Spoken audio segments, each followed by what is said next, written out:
몸에서 하나님의 광채가 비칩니다. 나한테 무릎을 꿇지 말라. 그 돌파는 뭡니까? 하느님께서 직접 써주신 십계명이다.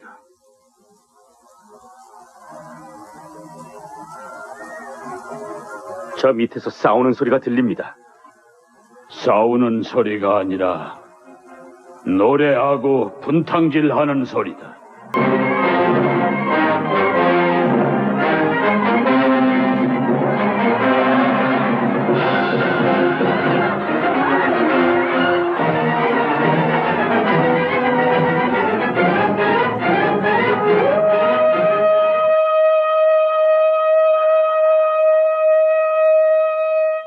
날씨 방송을 할 때 이제는 온도, 습도뿐만 아니라 이것도 이야기를 하더라고요. 바로 짜증 지수.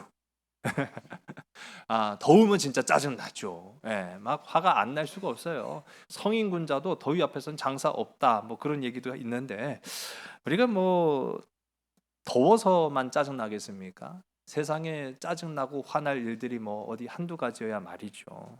그런데 옛날에는요. 이 사람들이 이렇게 참는 습관이 자꾸 있다 보니까 짜증나 죽겠는데 참으면은 어떤 심정일까요? 잘 모르시겠어요? 죽겠죠. 죽겠죠. 그러니까 옛날 사람들이요. 죽는다라는 말을 참 많이 했어요. 죽겠다. 죽겠다. 아유, 죽겠네. 아이고 죽겠네. 뭐 힘들어 죽겠네. 어려워 죽겠네. 고통스러워 죽겠네. 하여튼 죽는다라는 말을 그렇게 많이 입에 달고 살았던 게 우리네 사람들이었던 것 같아요. 그런데 이제 근래 들어서는 죽는다라는 말을 많이 안 한다라고 합니다. 근데요, 요즘은 죽는다라는 말 대신에 다른 말을 쓴다고 합니다. 죽인다. 죽는다라는 말은 잘 안 하는데 죽인다라는 말을 더 많이 한대요. 죽여버린다. 짜증나면 죽인다. 아니 그러니까요. 죽는다라는 소리도 겁나고 무서운 일이지만은 아니 죽인다라는 말이 더 무서운 건 아닙니까? 예, 죽인다. 그래서 그런지요. 사람들이 요즘은 죽는다라고 해도 눈도 깜짝 안 한다고 해요. 예. 뭐 눈도 깜짝 안 하고 그냥 뭐 그런가 보다 뭐 그렇게 한다고 마는 겁니다. 그 죽는 게 무섭지 않은가 봐요. 예, 심지어는 하나님이 심판하시겠다라고 해도 꿈쩍도 안 합니다. 뭐 요지부동이라는 거죠. 근데 오늘은 좀 우리가 겁 좀 먹어야 될 것 같아요. 누가 화나셨을까요? 그렇죠. 뭐 사람이 죽는다고 하는 말에야 눈도 깜짝 안 해도 우리가 정말로 겁먹어야 되는 거는 하나님이 심판하신다라는 말이거든요. 하나님이 심판하신다는 말은 정말로 무서운 겁니다. 우리 육신을 죽일 뿐만 아니라 우리의 심령, 우리 영혼까지도 파괴하시는 분, 그 능력을 취하신 분이 바로 하나님이시기 때문인 거예요. 정말로 무서운 거죠. 그래서 오늘 하나님의 말씀을 보면은요, 하나님이 진짜 지금 오늘 보통 화나신 게 아니구나라고 하는 걸 알 수가 있어요. 거의 진노 수준이죠. 베르디 레퀴엠 48악장의 한 부분입니다. 진노의 그날이라고 하는 부분이에요.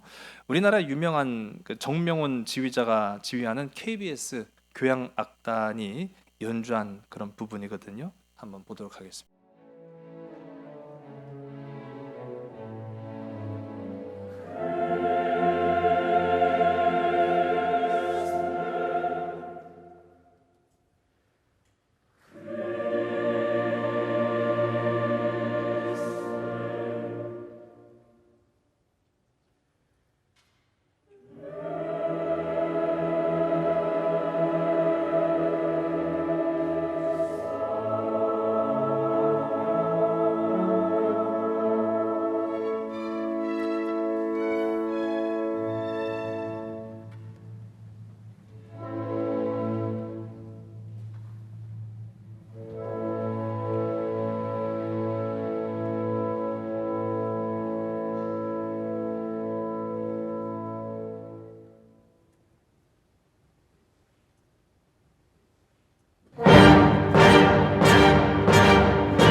예, 여기까지예요.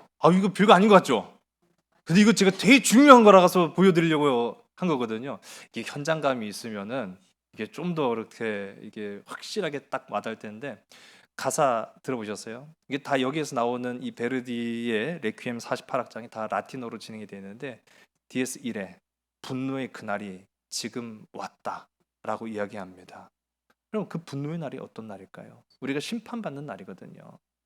여러분, 오늘 우리가 방금도 7절의 말씀을 함께 읽었습니다마는, 하나님께서 모세한테 너 빨리 내려가라, 지금 네 백성이 부패했다라고 이야기하고 있어요. 여러분, 언제 심판이 임하게 되느냐라고 했을 때 부패하면 심판이 나타나게 됩니다. 한마디로 말하면 썩었다라는 얘기거든요. 우리 이 썩었다라고 하는 말, 우리 화면을 한번 보시겠습니다. 뭐라고 말하고 있죠? She had. 예, she had. 우리가 이 she had라고 하는 말은요, 이 히브리어는 또 단어에 또 다른 뜻이 담겨져 있어요. 사악하게 행동하다라고 하는 말이 담겨져 있습니다. 그러니까 썩었다라는 것은 그냥 단순히 부패했다, 그냥 어떤 잘못된 그런 부분들이 생겨났다라고 하는 것이 그치는 것이 아니라 정말로 이게 사악한 행동이 이어지고 있다라고 하는 그런 모습까지도 담고 있습니다. 이런 모습은 신명기 9장 12절에도 언급이 되고 있어요. 우리 화면을 보시고 함께 우리 다 같이 읽습니다. 시작. 내게 이르시되 일어나 여기서 속히 내려가라. 내가 애굽에서 인도하여 낸 내 백성이 스스로 부패하여 내가 그들에게 명령한 도를 속히 떠나 자기를 위하여 우상을 부어 만들었느니라. 아멘.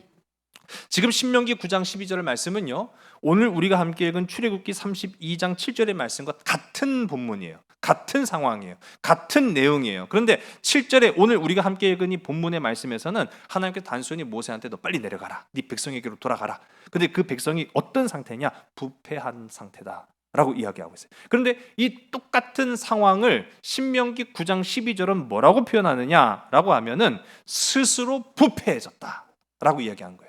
그러니까 썩은 게 어떻게 썩었느냐의 그 과정을 설명하고 있는 내용이 이 신명기 9장 12절에 언급이 되고 있습니다. 스스로 썩게 된 거라는 거예요. 썩게 되어서 슬프다, 안타깝다, 아이고 어떻게 저게 썩었을까, 그렇게 염려해야 될 대상이 아니라, 긍휼의 대상으로 비춰지는 게 아니라 스스로 썩었다는 거예요. 스스로 썩었다. 그럼 우리가 어떻게 핑계댑니까? 다 너 때문이야 라고 핑계대죠. 다 너 때문이야. 지금 이스라엘 백성들이 왜 지금 우상 딴지 만들어 놓고 이 난리를 피고 있습니까? 우리 지난 시간 최악 중에 최악이라고 했잖아요. 최선의 선택을 할 수도 있는 그 상황에서 지금 최악의 선택을 할 수밖에 없는 이러한 이스라엘 백성들이 지금 왜 그렇게 됐나? 라고 할 때 그들은 뭐라고 변명합니까? 당신이 없어서 그렇게 됐다고. 지금 모세에게 핑계를 대고 있지 않습니까? 여러분, 아니에요. 지금 하나님께서 정확하게 말씀하세요. 스스로 썩게 되었다. 이 쉬헤트의 원형인 샤하트. 우리 화면 보실까요? 이 쉬헤트의 원형이 샤하트라고 하는데요. 제가 오늘 화면에는 쉬헤트라고만 썼습니다만은 이 샤하트의 원형은요, 함께 망하다라는 거예요. 여러분, 과일 상자에 그 썩은 과일 하나가 그 상자 안에 있는 모든 과일들을 다 부패하게 만듭니다. 하나가 썩으면요, 전체가 썩게 만들어지는 거예요. 함께 망하는 거예요. 그것만 썩는 게 아니라는 거예요. 그래서 이 부패했다라는 것은요, 굉장히 심각한 문제라는 것을 우리가 깨닫게 하는 거죠. 우리 본문 오늘 8절의 말씀인데요, 함께 읽습니다. 그들이 내가 그들에게 명령한 길을 속히 떠나 자기를 위하여 송아지를 부어 만들고 그것을 예배하며 그것에게 제물을 드리며 말하기를 이스라엘아, 이는 너희를 애굽 땅에서 인도하여 낸 너희 신이라 하였도다. 아멘. 아론과 이스라엘 백성들은요, 거두어들인 금 귀걸이, 제가 지난 우리 최악의 선택을 할 수밖에 없는 그런 상황 속에서 이스라엘 백성들이 어떤 행동을 했느냐? 그들이 가진 금 귀걸이, 우상단지죠. 이거를 걷어다가 그걸 녹여서 송아지를 만듭니다. 우리 영화 10개라는 영화를 보면은요, 그게 그 과정이 아주 세밀하게 나오고 있어요. 화면 속에 보시는 저런 금 송아지를 만듭니다. 근데 여러분, 하나님의 형상이 소입니까? 그렇죠. 우리는 아니라는 걸 분명히 알아요. 근데 여러분, 우리가 이 인간의 상상력이라는 게 참 알고 보면은 되게 뛰어난 것 같지만 그렇지도 않아요. 아니, 인간의 상상력으로 만들어낸 그 신의 형상을 우리가 소밖에 못 만들어요. 우리 사람은요, 그림 그리는 걸 좋아합니다. 뭐 잘 그리든 못 그리든 우리는요, 우리가 손으로 무언가를 만들고 그려내는 걸 참 좋아해요. 보는 것도 좋아하죠. 인간의 역사를 보면은 예술이 그런 것들을 좋아하기 때문에 점점 발달했다라는 것을 우리가 알 수가 있습니다. 근데 이제는 뭐 그림보다 더 정확한 기술이 나타났죠. 사진 기술. 그 사진이 있으면은 이제 그림 더 이상 안 그려도 되겠네요. 아니죠. 왜 그렇습니까? 사진이 더 정확하게 보여주잖아요. 그럼에도 불구하고 인간은요, 이 몸으로 하는 예술을 굉장히 좋아하거든요. 그런데 만일 화가한테 내 초상화 좀 그려달라고 이제 부탁을 했어요. 이거 화가니까 막 믿고 맡긴 거죠. 근데 그려준 그 그림이 동그라미에 눈구멍 2개, 입 하나 찍 그어놓고 이게 너요! 그러면은 기분 좋을 사람이 있어요, 없어요? 없죠. 좀 그러면 진짜 돈 환불하라고 막 그러고 말 거예요. 하나님이 지금 그래서 화가 나신 걸까요? 하나님을 만들어라라고 했더니 아니 그 하고 많은 것 중에 왜 하필이면 소예요, 소? 아니 내가 이렇게 생겼냐? 내가 이렇게 이런 모양이냐? 그래서 하나님이 지금 잔뜩 화내갖고 아니 그릴 거면 제대로 잘 그리든가 이따구로 그려놓고서 지금 나를 하나님이라고 그래? 그래서 지금 하나님이 화나셨습니까? 아니죠. 예. 여러분 아무리 생각해도요, 어떻게 소가 경배의 대상이 될 수 있겠습니까? 뿐만 아니라 우리가 오늘 본문을 유심히 보면 알 수 있듯이 이 금송아지를 만드는 과정이에요. 과정이 아주 세밀하게 나타나 있습니다.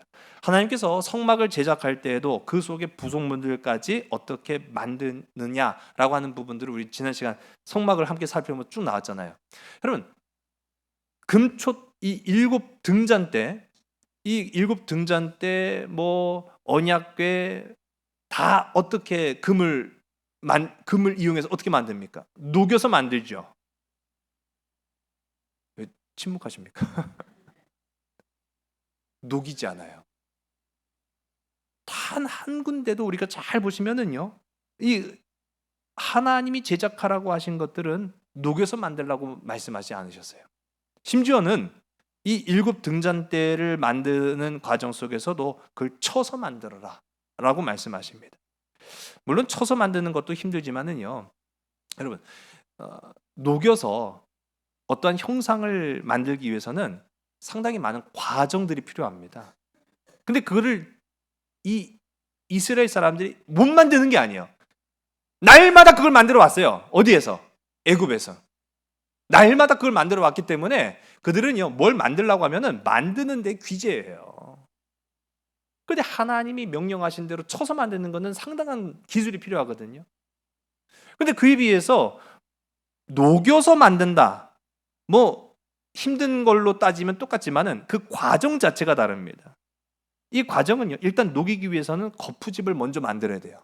거푸집을 만들고 또 그 과정 속에서 재련 기술이 들어가야 되고 하여튼 뭐 저는 그쪽 전문가는 아니지만은요, 녹여서 만들기 위해서는 상당히 복잡하고 정교한 과정이 포함이 되어 있다라는 거예요. 한마디로 말하면 쉽게 만들 수 있습니까? 어렵게 만들어야 된다는 얘기예요. 어렵게 만든다는 얘기예요. 어렵게 만든다는 거예요. 한마디로 노력과 정성이 들어갔다는 거죠. 무엇을 만드는데?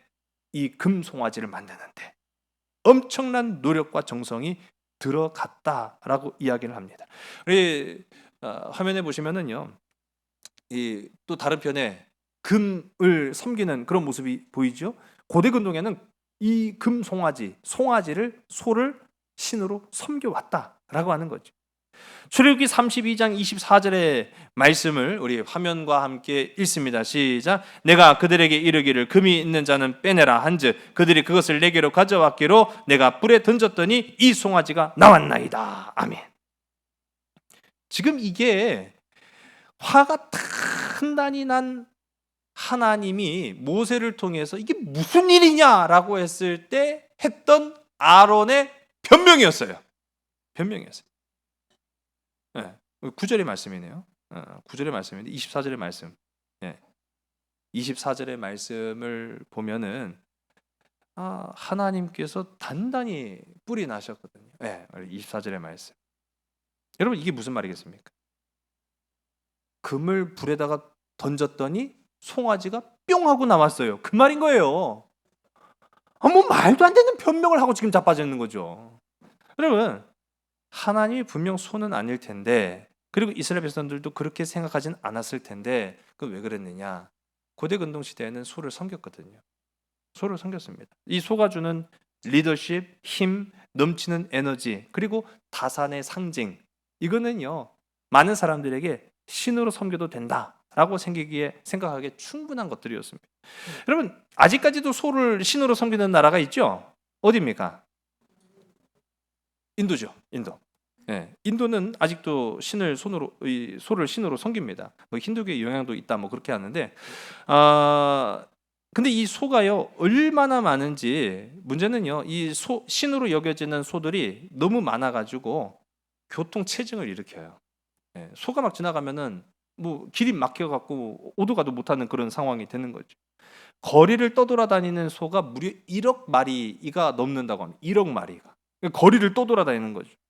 그러면은 인도 사람들은 이 길을 막는 소를 어떻게 대하겠습니까? 그냥 비켜 달라고 막 간절히 막 기도해요? 갈 때까지 기다려요? 제가 한번 재밌는 영상 하나를 봤어요. 그 찾다 못 찾아갖고 보여드리지는 못하는데요. 소가 가는 길을 막아요. 그러니까 한국 사람들은 그냥 상식적으로 이 인도 사람들은 소를 신으로 섬기니까 함부로 하지 못한다라는 거를 알잖아요. 근데 웬걸요? 인도 사람이 지나가는 소의 엉덩이를 그냥 탁 때리더니 빨리 가! 그러더라고요. 물론 다 그런 건 아닐 거예요. 다 그런 건 아닐 거예요. 그런데 그럼 생각해 보세요. 아니, 지금 소를 때린 거예요? 신을 때린 거예요? 그렇죠. 그들 입장에서는 신을 때린 거예요. 아니, 소가 길을 막고 있으니까 소 웅둥이를 딱 때려서 빨리 지나가! 그렇게 얘기를 하더라고요. 여러분, 말로만 이 소를 신으로 섬긴다고 하지 실상은요 내 앞을 가로막는 신도 때려서 쫓아내는 거예요. 여러분, 이스라엘 백성들의 이 같은 신성 모독은 다른 게 아니라 하나님의 전적인 초월성을 완전히 무시한 겁니다. 그 전지전능하신 하나님이 한낱 소에 불과하다, 그런 거죠.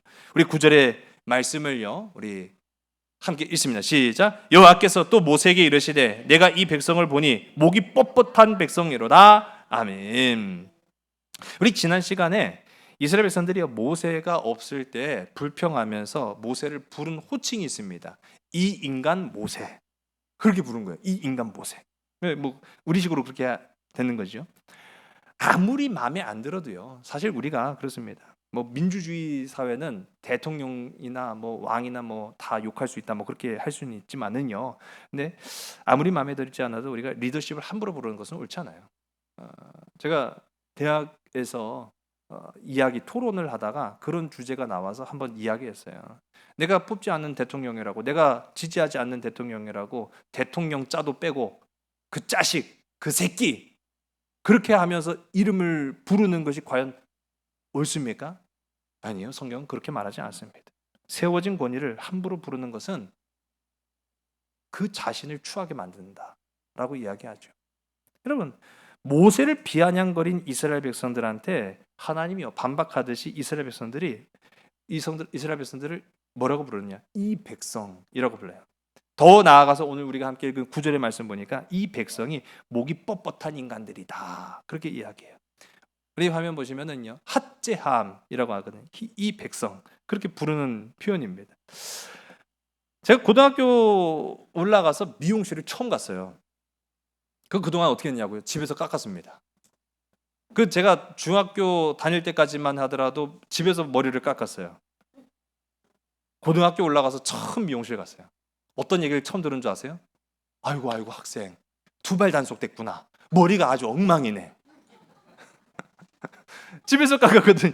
두발 단속된 줄 알고, 저를 보더니 너무 안쓰러워하시더라고요. 그래서 이제 뭐 변명은 뭐 구차하고, 아이고 머리 깎으러 왔다고 그렇게 했어요. 머리를 깎는데요. 야, 이거 진짜 처음 고등학교 올라가고 미용실 가니까요. 그것도 막 굉장히 막 부담되는데, 머리를 다 깎고 나면은 뭘 합니까? 그 머리를 감겨주잖아요.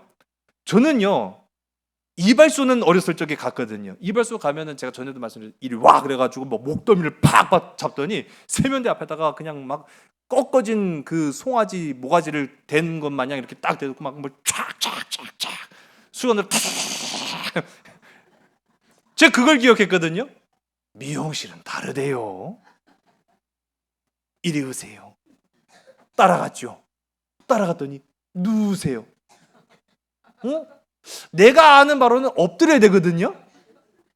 엎드려갖고 고개를 탁 꺾어갖고 거기서 착착착착을 팍 한 다음에 그냥 수건으로 타다다다 그렇게 해야 되는데 누우라는 거예요.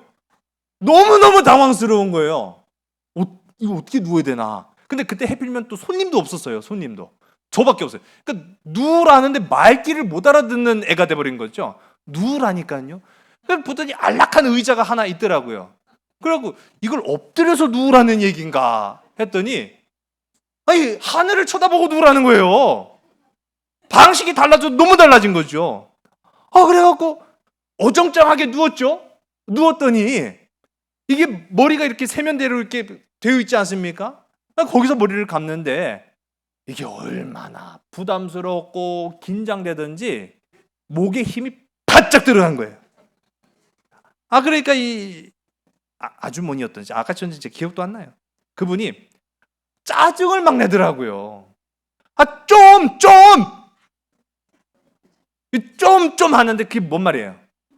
그렇죠. 목에 힘 좀 빼라. 이렇게 하고 세상 편하게 누워 있으라고 하는 건데 전 긴장해갖고 있으니까 고개 그래갖고 제가 당황해갖고 네? 그랬죠. 그랬더니 목에 힘 좀 풀라고 학생 하더니 이 말을 탁 하고 치더라고요. 저 엄청 놀랐어요. 충격도 받고요. 여러분, 과거 농경 사회에서 소를 빼놓을 수가 없죠. 소만큼이라는 일 잘하는 동물이 어디 있습니까? 그런데요, 아무 소라고 그냥 일하지 않아요. 소에다가 반드시 무엇을 씌워야 됩니까? 멍에를 씌워야 돼요. 예, 그렇습니다. 멍에를 씌우지 않은 소는 일을 시킬 수가 없습니다. 멍에를 씌워야 돼요. 그런데 이 소가 말을 안 들어요. 멍에를 씌우려고 하는데 말을 안 듣고 막 발버둥을 쳐요. 그때 하는 표현이 바로 목이 뻣뻣한이라고 하는 표현이에요. 목이 뻣뻣한. 여러분, 하나님께서 쓰시겠다고 하면 말을 들어야 돼요. 할렐루야. 사람이 쓰시겠다는 게 아니에요. 하나님이 쓰시겠다고 하면 말을 들어야 돼요. 근데 하나님이 쓰시겠다고 하는데도 말을 듣지 않은 것은요, 결국은 주인의 눈밖에 난 소가 어떻게 되는가 우리는 그 결과를 압니다. 도축되는 거죠. 도축되는 거예요. 우리 10절의 말씀을 우리 화면과 함께 보겠습니다. 시작. 그런즉 내가 하는 대로 두라. 내가 그들에게 진노하여 그들을 진멸하고 너를 큰 나라가 되게 하리라. 아멘. 여러분, 지금 심각한 상황입니다. 하나님이 지금 이제 앞으로의 계획은요, 죄 가운데 있는 이스라엘 백성들을 다 죽여버리고 이 모세 한 사람만을 살려가지고 다시 나라를 세우겠다라고 하는 계획을 지금 말씀하시는 거예요. 이게 가능해요, 불가능해요? 가능하죠. 여러분, 우리는 이전의 사건에서 그걸 봤잖아요. 노아의 가족만 지금 살려주셔가지고 한 민족과 한 나라를 일으키시는 그런 모습 보지 않았습니까? 심지어는 지금 하나님은요, 모세의 중보 기도마저 아예 차단하시듯이 내가 하는 대로 둬라. 너 개입하지 마. 그 말을 하세요. 그런데요, 참 모세가 지혜롭습니다. 하나님께서 모세에게 너 내가 하는 대로 가만히 있어라 라고 하실 때 오히려 모세는요, 하나님이 지금 이 말씀을 나한테 하시는 것은 하나님은 지금 중보를 기대하시는구나. 모세가 그의 하나님 여호와께 구하여 이르되 여호와여 어찌하여 그 큰 권능과 강한 손으로 애굽 땅에서 인도하여 내신 주의 백성에게 진노하시나이까? 어찌하여 애굽 사람들이 이르기를 여호와가 자기의 백성을 산에서 죽이고 지면에서 진멸하려는 악한 의도로 인도해 내었다고 말하게 하시려 하나이까? 주의 맹렬한 노를 그치시고 뜻을 돌이켜사 주의 백성에게 이 화를 내리지 마옵소서. 주의 종 아브라함과 이삭과 이스라엘을 기억하소서. 주께서 그들을 위하여 주를 가리켜 맹세하여 이르시기를 내가 너희의 자손을 하늘의 별처럼 많게 하고 내가 허락한 이 온 땅을 너희의 자손에게 주어 영원한 기업이 되게 하리라 하셨나이다. 아멘. 여러분, 지금 즉각적으로 아주 적극적으로 모세가요 이스라엘을 중보하며 나서기 시작합니다. 모세의 중보는요 그냥 단순한 감정에 호소하는 것이 아니라 매우 논리적이고 이성적으로 하나님 앞에 부르짖고 있어요. 요약하면 딱 네 가지입니다. 첫 번째, 이스라엘은 하나님의 택함 받은 백성입니다. 두 번째, 하나님은 이스라엘을 애굽에서 구원하시기 위해 능력을 발휘하셨습니다. 세 번째, 하나님이 이스라엘을 멸하신다면 애굽 사람들뿐만 아니라 다른 나라 사람들 가운데 하나님의 명예가 실추될 것이 뻔합니다. 네 번째, 하나님은 이미 선조들에게 약속하신 바가 있습니다. 그것을 이행하시기 바랍니다. 이게 지금 모세의 하나님께 향한 중보의 내용이었어요. 이스라엘을 아주 철저하게 지금 변호하고 있죠. 그리고 이 모세의 네 가지 증거들은 하나같이 정말 하나님일지라도 반박할 수 없는 증거들만 쭉 나열한 겁니다. 자, 여러분, 모세가 이렇게까지 하는 이유가 뭐겠습니까? 왜 이렇게까지 이스라엘을 변호하고 나섰죠? 지금까지 상황만 보더라도 모세도요, 이스라엘 백성들한테 지금 좋지 않은 감정도 분명히 있어요. 불평들 많이 했거든요. 누구를 원망 많이 했어요? 하나님도 원망했지만 그 종 이스라엘의 지도자였던 모세도 원망 참 많이 했어요. 그러니까 나쁜 감정도 분명히 있었다고요. 그리고 하나님 멸하신, 오케이, 땡큐.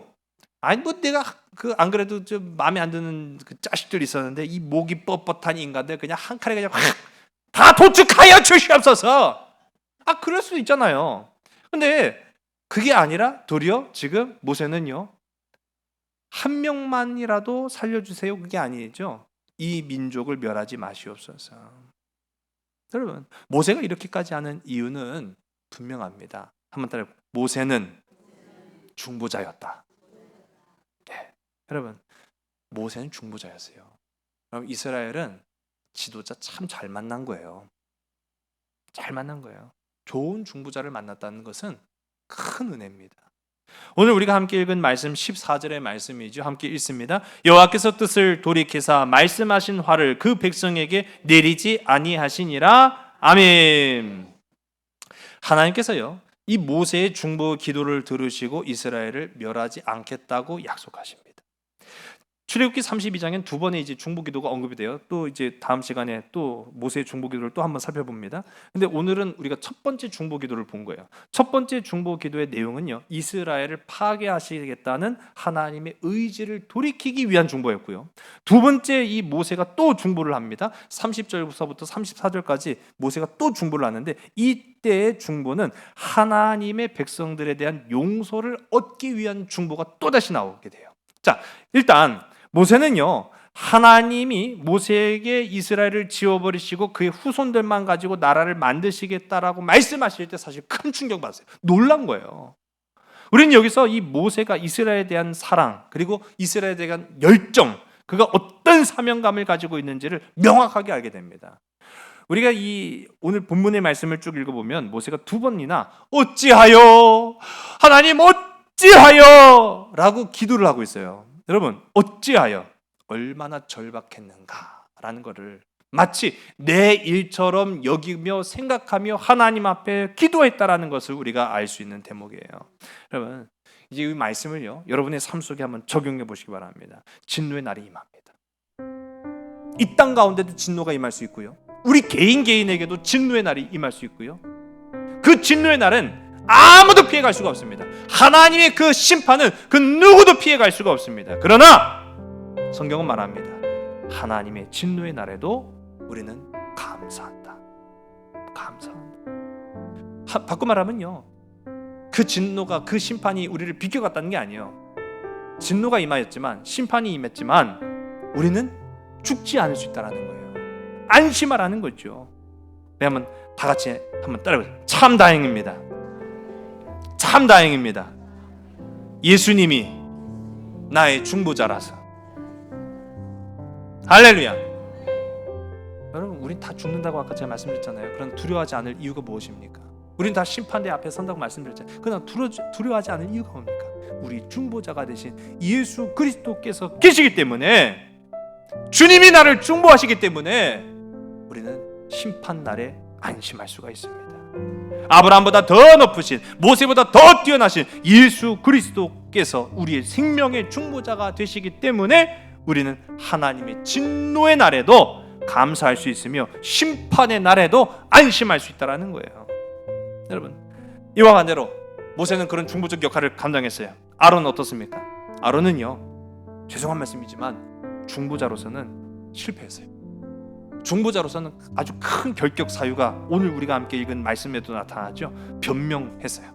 자신의 책임과 죄가 명백함에도 불구하고 그 백성들을 위해서는 아론은 침묵했습니다. 침묵은요, 우리를 지켜주지 않습니다. 모세는 자신의 죄가 아님에도 불구하고 자신의 목숨을 걸고 하나님 앞에 나아가서 간절한 마음으로 중보했다라는 것을 우리가 봅니다. 세상의 위중자들 그 누구도 우리를 위해 나서지 않을 때에 우리를 위해 십자가를 지기까지 죽기까지 사랑하신 바로 그분 예수 그리스도로 인해서 우리는요 하나님의 진노가 변하여 긍휼이 될 수 있다는 것을 보았습니다. 여러분, 이제 이 말씀 여러분 삶 속에 적용하시기 바랍니다. 오늘을 살아가는 우리도 세상과 하나님 사이를 잇는 징검다리가 되어야겠습니다. 사랑의 중보자가 되시기 바랍니다. 용서의 중보자가 되시기 바랍니다. 여러분이 용서를 받았듯이 여러분도 가서 용서하시기 바랍니다. 여러분이 사랑받았듯이 여러분도 가서 사랑하시기 바랍니다. 심판자가 되시는 하나님의 분노 앞에 서야 할 수밖에 없는 수많은 이웃들을 위해서 여러분들이 부름받았다라는 사실을 기억하시기 바랍니다. 하박국 3장 2절의 말씀을 이렇게 고백합니다. 여호와여, 내가 주께 대한 소문을 듣고 놀랐나이다. 여호와여, 주는 주의 일을 이 수년 내 부응하게 하옵소서. 이 수년 내에 나타내시옵소서. 진노 중에라도 긍휼을 잊지 마시옵소서. 기도하시겠습니다.